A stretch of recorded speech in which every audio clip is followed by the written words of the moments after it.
Hello and welcome to my channel BioStudies, myself Komal, your biology tutor. In this video, I am telling you some important previous year questions from the chapter Anatomy of Flowering Plants. So let's begin. First question is, the chief water conducting elements of xylem in gymnosperms are, and the options are vessels, fiber, transfusion tissue or tracheids. So that is the chief water conducting elements which are responsible for the conduction of water. So right answer is tracheids, right? Okay. Second question. Companion cells are closely associated with, and the options are sieve elements, vessel elements, trichomes and guard cells. So companion cells are associated with sieve elements. Next question is, phloem in gymnosperms lacks. So the options are companion cells only, both sieve tubes and companion cells, albuminous cells and sieve cells. D option is sieve tube only. So इस question में ये पूछा है कि gymnosperms में जो phloem tissues के अंदर क्या प्रेजेंट नहीं होता. सो लैक पूछा उसमें, राइट. सो देखिए इसका आंसर होगा both sieve tube and companion cells. Why? Because in gymnosperms जो सीव ट्यूब्स हैं, यहाँ पर सीव ट्यूब्स की बजाय सीव सेल्स प्रेजेंट होते हैं, and instead of companion cells here albuminous cells are present. So the right option is both sieve tubes and companion cells which are absent in gymnosperms. Okay, next question. Fourth question is, in barley stem vascular bundles are. ठीक है, इसने पूछा है कि vascular bundle किस तरह के होते हैं.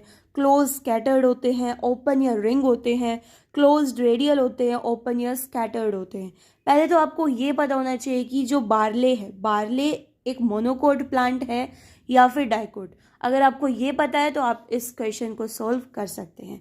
सो मैं बताती हूँ कि जो बार्ले है इज अ मोनोकोट प्लांट. अब हिंट मिल गया, ये पता चल गया कि इट इज मोनोकोट. और मोनोकोट है तो इसके वस्कुलर बंडल कैसे होंगे? Of course cambium is absent. और वस्कुलर बंडल कैसा होगा? Closed and scattered type. So first option is correct.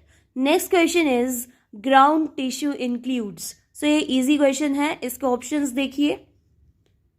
तो इसके ये चार ऑप्शंस है और इसका आंसर क्या होना चाहिए? That is all tissues except epidermis and vascular bundles. ठीक है, इतना तो पता ही होगा ना कि ग्राउंड टिश्यूज के अंदर क्या है. हमारे पास तीन टिश्यू सिस्टम है, epidermis, vascular and ground tissue system. तो इन दोनों के अलावा कौन सा सिस्टम बचा? That is ground tissue. So B option is correct. Next question is closed vascular bundles lack. तो देखिए वास्कुलर बंडल अगर क्लोज है यानी कि उसके अंदर जो सेकेंडरी ग्रोथ है वो नहीं होगी. सेकेंडरी ग्रोथ कब नहीं होती? जब cambium means a layer of meristematic cell जो डिवाइड होगी वो एब्सेंट है. तो इसका आंसर क्या होगा? C, cambium. Next question is stomata in grass leaf are. तो यहाँ पर हमारे को टाइप ऑफ स्टोमेटा बताना है शेप के बेसिस पर. देखिए अब आपको फिर से वही बात आ गई कि ग्रास के अंदर मोनोकोट होगा लीफ, या फिर मतलब जो ग्रास लीफ है वो मोनोकोट है या dicot.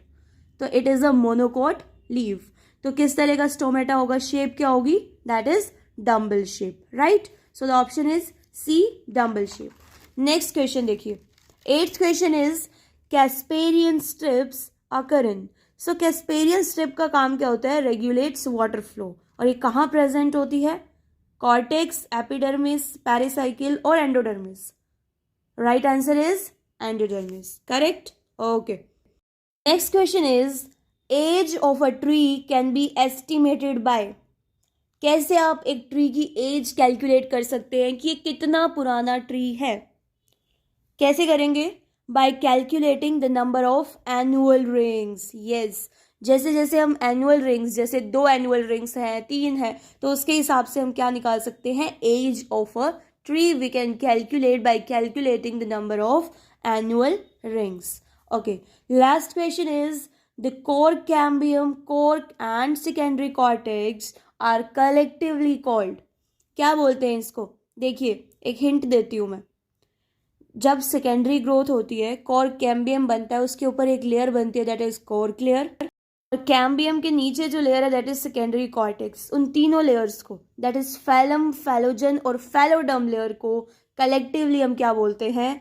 That is periderm. So the right answer is C, periderm.